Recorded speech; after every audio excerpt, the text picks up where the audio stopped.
Hurricanes, cost of insurance, slowing market, compounding on itself, coupled with poor timing, as all of this is happening during a transitional time for our country. And yes, the interest rates are going up again as well. What the?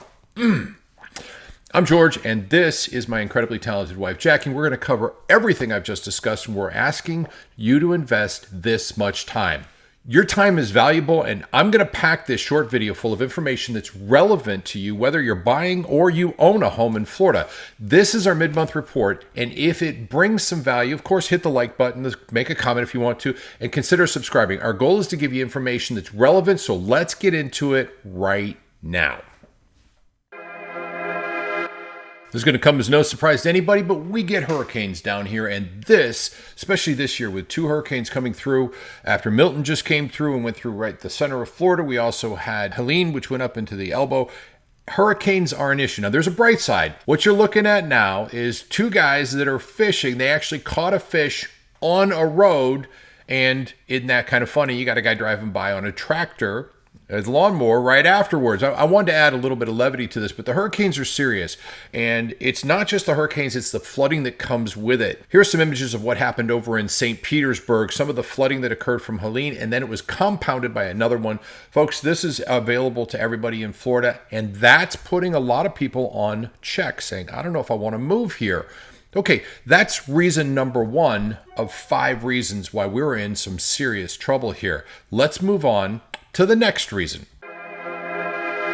Cost of insurance and living. Folks, there's an article that came out in Yahoo Finance. They took some of it from the Wall Street Journal. Here, let me show it to you.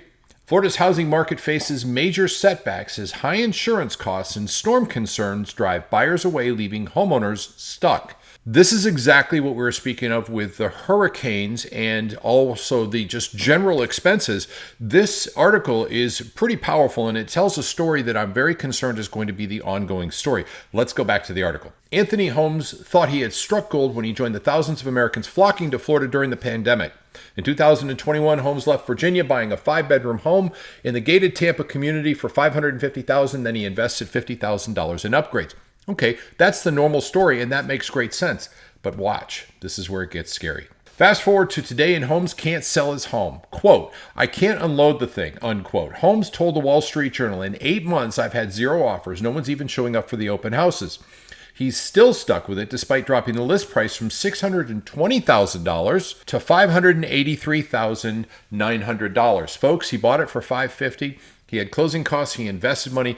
In 2021 to right now, he is upside down in his houses, and that scares me. That's the cost of living, the fact that people are freaked out. That's what's happening across the state. We are going to see our prices drop. If you're buying, I've said this before, here's the summary. You can just leave at the end of this.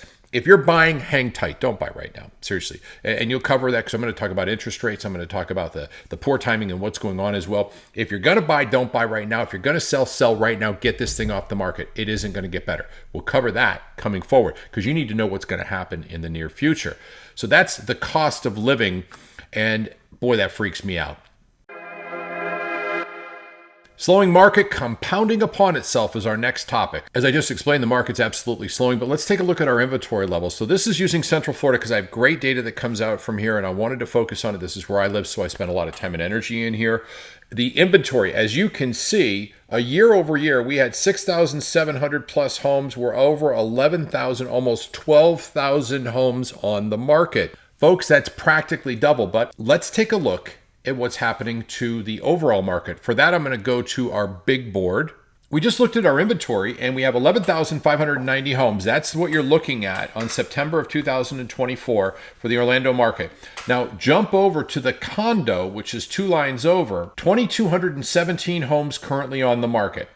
If we went 1 year back, the condos were 1,100 homes on the market almost. So the condos have absolutely doubled for sure. In fact, more so than you'd expect. The overall market is doing exactly the same, but this is our condos. We're going to talk about condos a little bit more in other videos, so I'm not going to bore you with that. But the bottom line is we have so many condos in the Florida area, especially along the coastline, that their market is imploding on them. That scenario of the gentleman who owned the house in Tampa, it's even worse for condominium owners.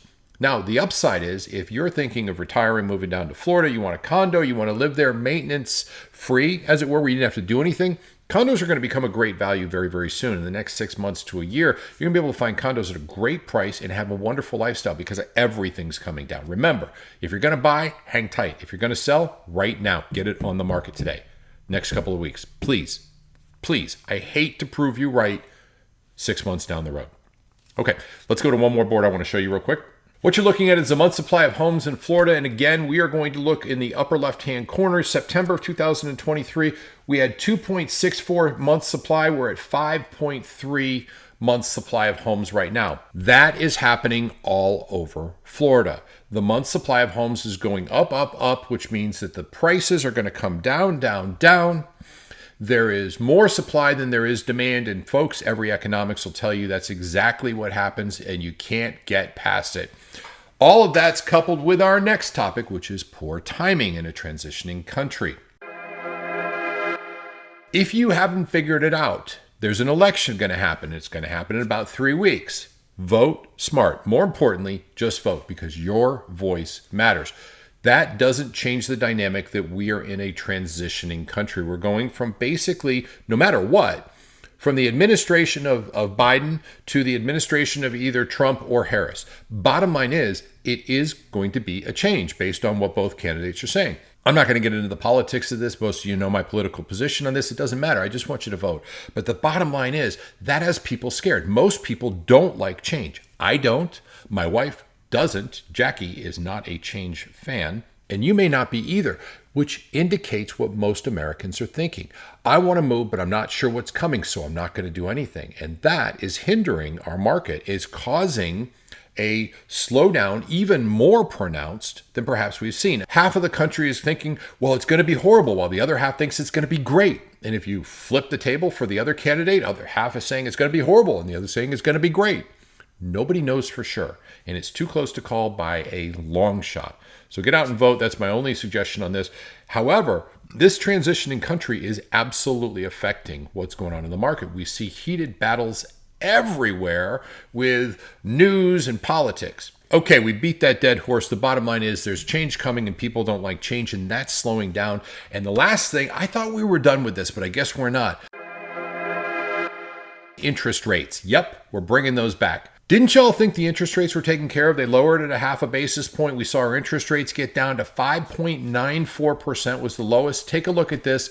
This is in the upper left-hand corner. You're going to be looking at yesterday's rates. I'm filming this on the 16th of October. Look at this. 30-year conforming, upper left-hand corner, 6.417 rate high again. I thought we were done with this. Remember we saw them get down, they were like below 6? God, it was amazing. We saw that we were really, really close to, we had 5.9 with great credit, which is amazing. And the conversation is that the day after the election, the Fed's meeting again on the 7th and the 8th, and they're going to probably lower it up to a half a basis point, quarter basis point, almost guaranteed. Here's what happens. You're going to see, if they forecast are going to lower it, you're going to see the interest rates dropping, and they're going to start their forecasting in the next week or two. You'll see the interest rates dropping ahead of that. We had that same thing happen. However, I can't figure it out either. Why did they go back up? Why are the interest rates elevating again when they should have come down and stayed there? We're supposedly, we've got great, our inflation is becoming under control. We've got a pretty robust economy. The stock market's going crazy, but this is freaking people out as well. And we've got people that are saying, I am not doing a thing. It costs me too much. It's unaffordable. I cover that on the regular monthly updates, which is the beginning of each month. Great opportunity for me to say, please hit the subscribe button, hit the like button, put a comment down below. I promise I'll answer it. From Jackie, from myself, we're here to keep you informed about what's going on in the market. Don't buy. If you're selling, get it on the market right now, because there's people that are going to buy. If you're going to buy, hold the home for 6 years.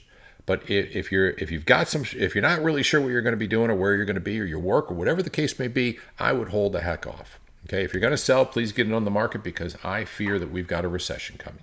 That is my opinion. Anyway, God bless you. God bless America. I hope you do great this next couple of months, and we're here for you. Again, I'm George. This is Jackie. Talk to you soon.